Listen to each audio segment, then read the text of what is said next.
I dag vil jeg vise jer, hvor man laver en helt normal mormor-firkant, ligesom de to, jeg har her. Jeg laver mine mormor-firkanter med en opstart med en magisk cirkel, og det er det, jeg kommer til at vise i dag, for jeg kan ikke finde ud af at gøre det med, når man laver 4 luftmasker og samler det. Jeg synes, det ser mærkeligt ud. Så jeg gør det med en magisk cirkel, så kan jeg få en helt sådan stram slutning, når jeg er færdig med den. Jeg kommer til at bruge de her 5 farver. Det ser lidt random ud. Jeg er i gang med et projekt, hvor alle mine firkanter til et tæppe repræsenterer en bog. Og det her repræsenterer så en bog, jeg har læst sidste år. Så det er derfor, farverne ser lidt finurlige ud i forhold til, hvad man normalt vil vælge. Udover dit garn skal du selvfølgelig bruge en hæklenål. Jeg bruger en 4,5. Jeg tror, det er den mindste størrelse, som selve garnet foreslår, man skal bruge. Og derudover skal man bruge en saks og en nål. Jeg har bare ikke lige nogen i nærheden lige nu, men en helt normal garnnål, det er dem, der er lidt større, og så en saks. Firkanten her kommer til at være 5 rækker. Jeg tænker, at jeg både viser, hvordan man gør, når man skal fortsætte en farve, selvom jeg ikke skal fortsætte en farve, men jeg kan lige hækle de første par masker i rækken efter, og så kan jeg lige vise jer, hvordan jeg gør det i hvert fald. Man kan gøre det på flere forskellige måder. Jeg gør det på en måde. Den næste video, du ser, gør det på en anden måde. Det er lidt forskelligt. Jeg starter altså ud med at lave en magisk cirkel, og det gør jeg ved at tage mit garn mellem tommel og pegefinger, og så kører det rundt om pege- og langefinger, og så kryds sådan der. Så det ser sådan her ud på bagsiden, og sådan her ud på forsiden. Og så stikker jeg min hæklenål ind under den første her. Den der. Og sådan der. Og så den der. Så tager jeg bare mine fingre ud. Så har du en magisk cirkel. Det er forholdsvis nemt. Mange gør det på forskellige måder. Det her det er bare sådan, jeg gør det på. Derefter så laver du 2 luftmasker.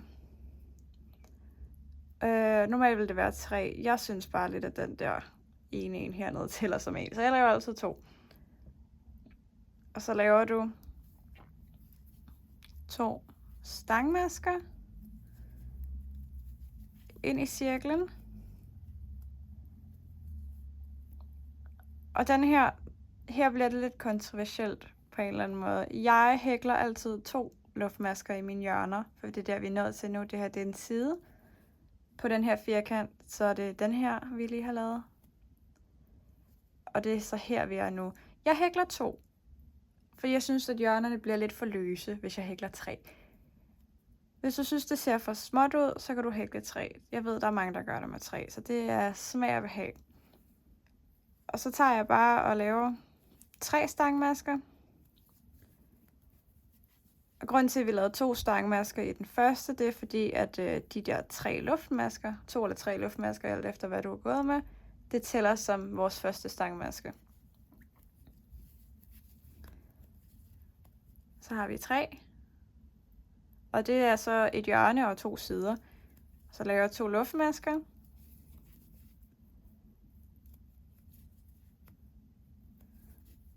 Og så laver vi 3 stangmasker. Og 2 luftmasker. Og 3 stangmasker. Og nu kan jeg godt mærke, at nu skal jeg faktisk bruge en saks, så den skal jeg lige ud og finde. Når du nåede hertil, så plejer jeg bare at trække i den snor her. Og så strammer jeg midten på den magiske cirkel ind. Og så laver du 2 luftmasker. Og så tager du ind i den øverste af din luftmasker her. På begge sider. Det er meget vigtigt at få begge lykkerne med. Og laver en kædemaske. Så har man den første omgang på en helt normal oldemor firkant. Hvis du gerne vil fortsætte samme farve hele vejen rundt, så er der lidt forskellige måder, man kan gøre det på. Jeg plejer faktisk at vende mit projekt om. Sådan der. Og så tager jeg ind i det hjørne, vi lige har været i, og laver en kædemaske. Og så laver jeg 2 luftmasker. Og så 2 stangmasker.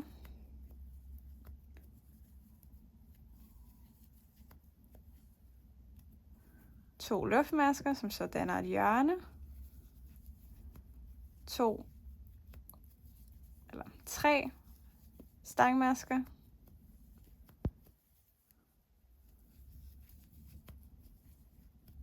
Når man når hertil og har lavet sit første hjørne, så kan man gøre 2 forskellige ting. Du kan lave en luftmaske, og så gå over i det næste her og lave 3 stangmasker.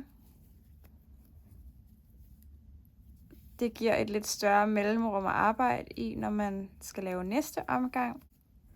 Her. Jeg laver det ikke. Jeg synes ikke, det er nødvendigt. Jeg synes, jeg har masser af plads at arbejde i. Jeg synes, det ser lidt for løst ud, når man laver den. I hvert fald, når jeg gør det. Det er selvfølgelig op til den enkelte hækler.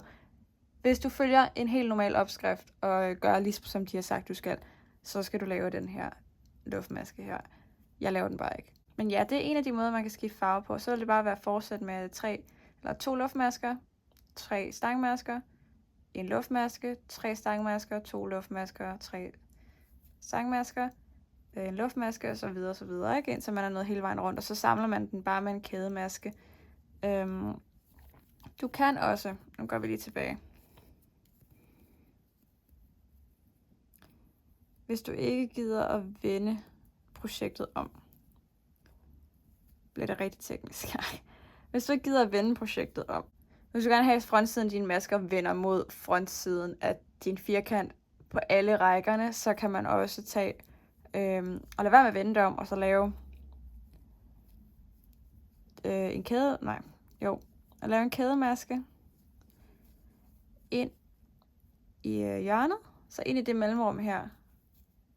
Så laver du 2 luftmasker og 2 stangmasker.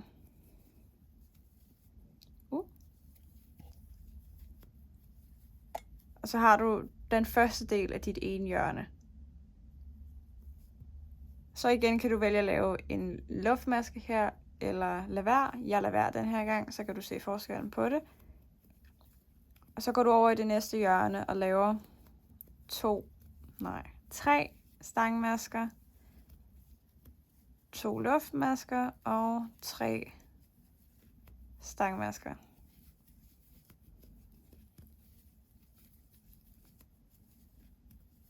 Sådan der.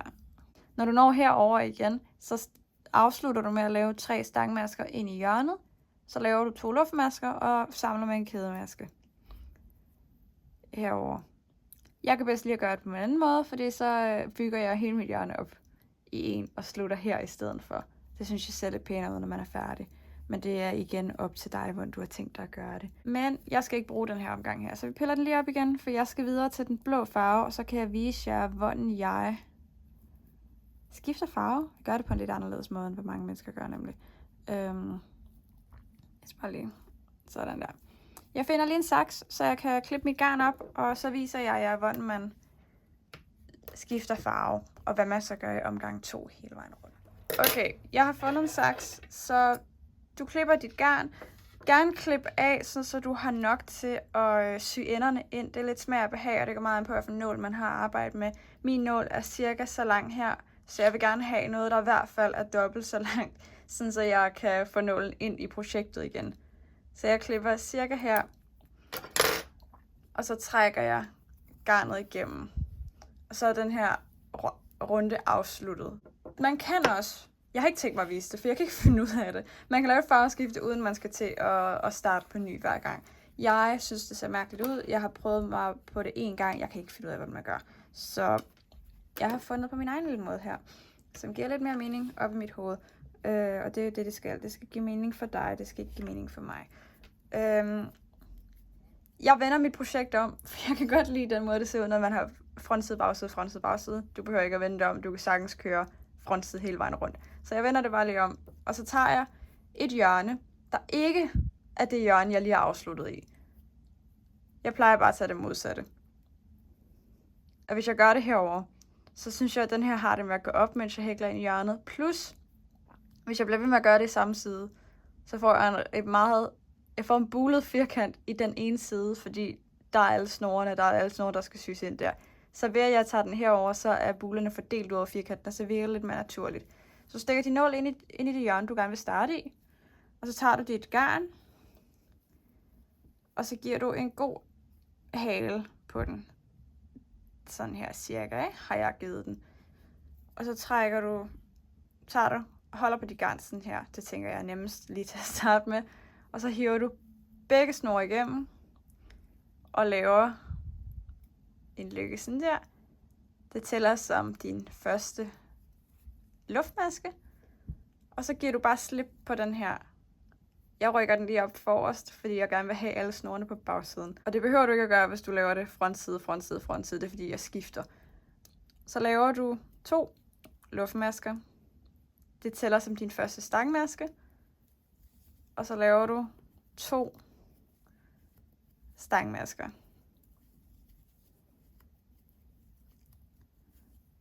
Og 2 til 3 luftmasker. Igen, jeg laver 2, for jeg synes, det ser pænest ud på de firkanter, jeg laver.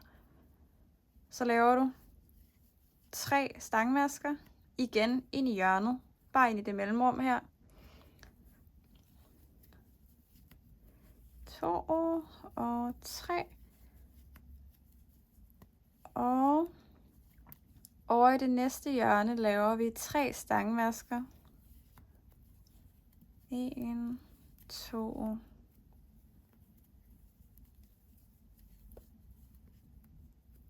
3. 2 til 3 luftmasker. Og 3 stangmasker.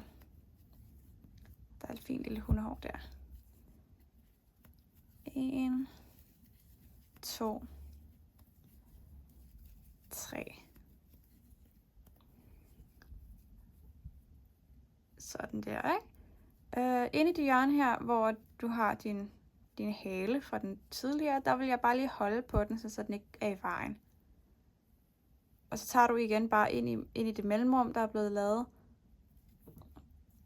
og laver 3 stangmasker. 2.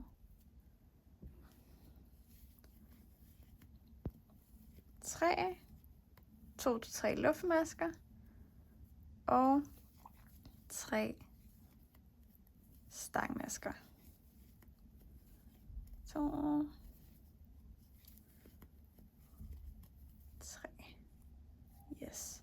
Og i det sidste hjørne laver du igen 3 stangmasker, 2 til 3 luftmasker og 3 stangmasker. Så mødes vi lige op herover, når vi skal til at samle rækken igen. Så er jeg nået til slutningen af omgangen, og så gør vi egentlig bare det, som vi gjorde i den tidligere omgang, hvor vi går ind i den øverste af de luftmasker, vi lavede til at starte med, og sørger for at komme ind under begge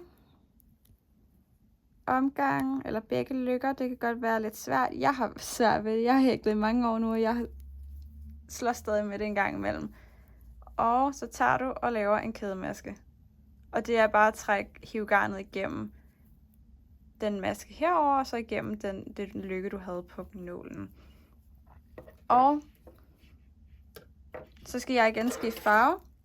Så jeg tager og klipper mit garn og giver igen en god hale. Hvis du begynder, vil jeg give det lidt mere, så du har noget at arbejde med, når du skal sy enderne ind. Og så trækker jeg bare garnet igennem igen. Så tager vi ind i igen et andet hjørne, end der, hvor vi har afsluttet. Nu har jeg ikke afsluttet et hjørne den her gang, men jeg tager alligevel og rykker det herover, hvor jeg har afsluttet her, fordi min hale fra da jeg startede, den er her. Så hvis jeg gør det her, så kommer der buler op i hinanden. Og det gider jeg ikke at kigge på. Igen, så stikker jeg nålen ind gennem det hjørne, jeg gerne vil. Det er igen bare det 2 luftmaskes mellemrum, der bliver lavet. Og snor garnet rundt om, så jeg har en længere hale på, så jeg har noget at sy ind på. Og så tager jeg bare fat på begge stykker garn, hiver ind gennem mellemrummet, og tager begge stykker og hiver igennem den loop, jeg har på min hæklenål. Og så giver jeg slip på halen, så jeg kun har det arbejdende garn i hånden. Og så laver jeg 2 luftmasker, 2 og 2 stangmasker.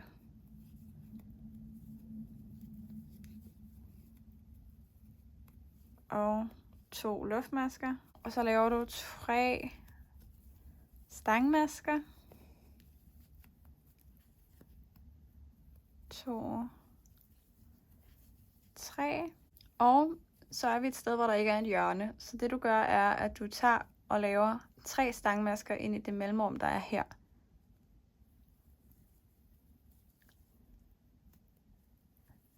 En, 2, 3. Sådan der. Og det laver så siden på firkanten. Og så tager du igen over i hjørnet, nu når vi er et hjørne igen, og laver 3 stangmasker. 2, 3. Og 2 luftmasker. 2. Og igen 3 stangmasker. Sådan fortsætter du bare hele vejen rundt med at lave 3 stangmasker i mellemrummet, så vi laver en side.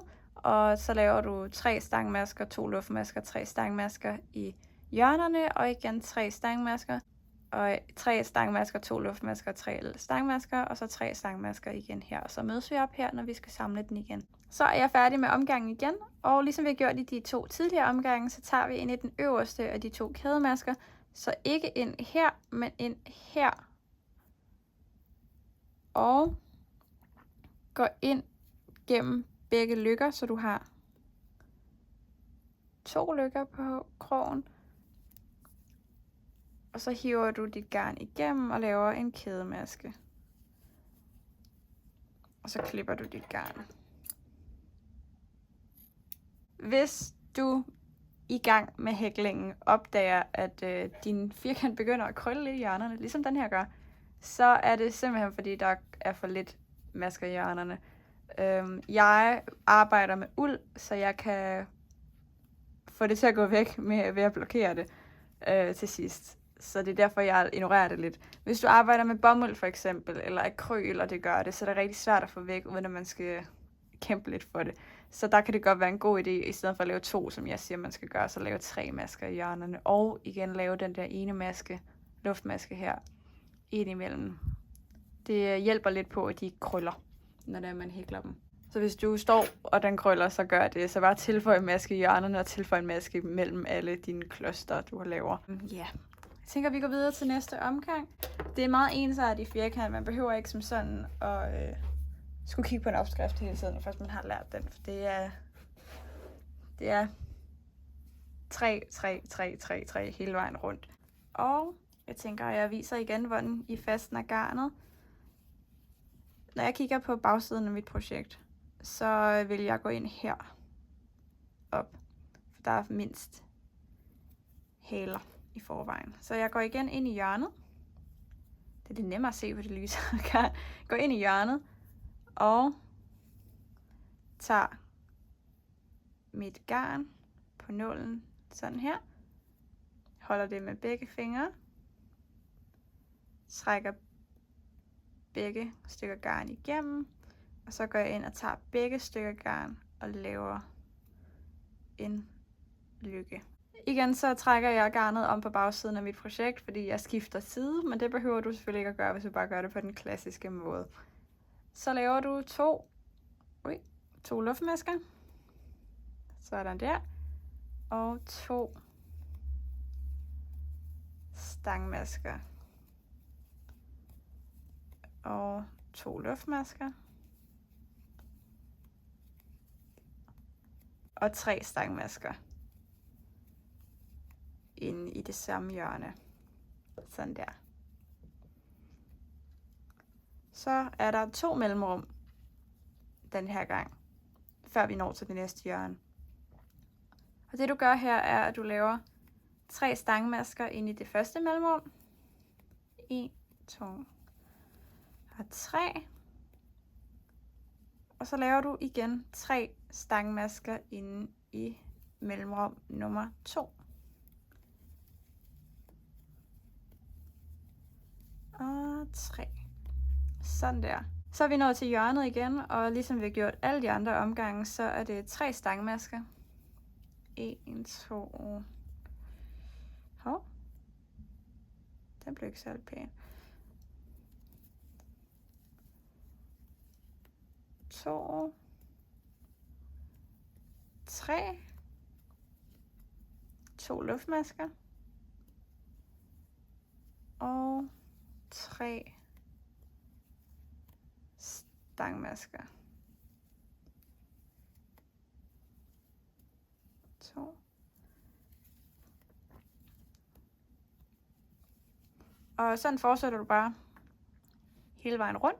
Så det bliver 3 stangmasker, 3 stangmasker, 3 stangmasker, 2 luftmasker, 3 stangmasker, og så 3 stangmasker, 3 stangmasker, 3 stangmasker, 2 luftmasker, 3 stangmasker, og igen her 3 stangmasker, 3 stangmasker, og så slutter vi med en kædemaske. Jeg mødes med jer igen, når vi når til den sidste stangmaske, så tænker jeg, at hvis I er i tvivl om noget her, I bare lige kan spole tilbage og se, hvordan vi har gjort herover. Så har jeg lige lavet den sidste maske i den her omgang, og igen så tager vi og går ind med en kædemaske i den øverste af de luftmasker, vi startede omgangen med. Og igen så er det begge løkker, vi skal ind i, så du har 2 løkker på nålen.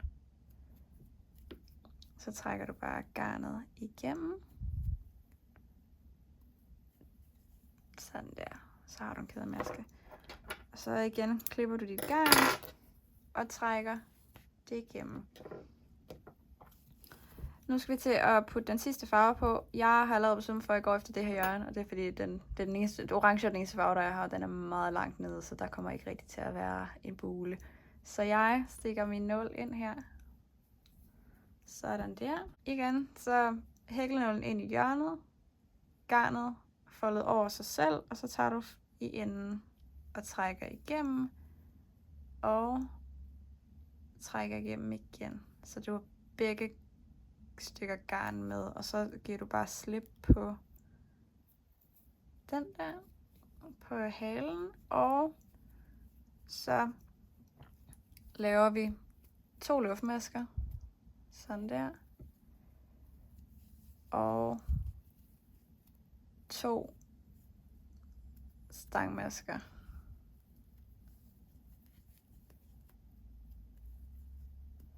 Så har du din første 3 stangmasker der. Så laver du 2 luftmasker og 3 stangmasker. Sådan der. Der har du dit første hjørne. Sådan. Og her igen, der kører vi 3 stangmasker. Den her gang er der så 3 mellemrum, før man rammer hjørnet, og så laver du bare 3 stangmasker i hvert mellemrum. Det var 1.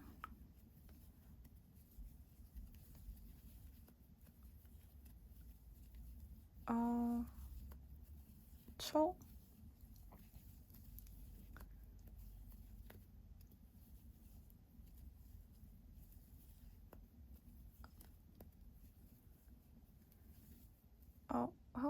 Og 3.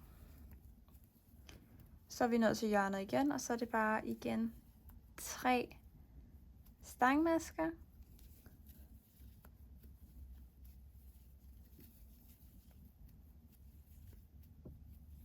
To luftmasker. Og 3 stangmasker.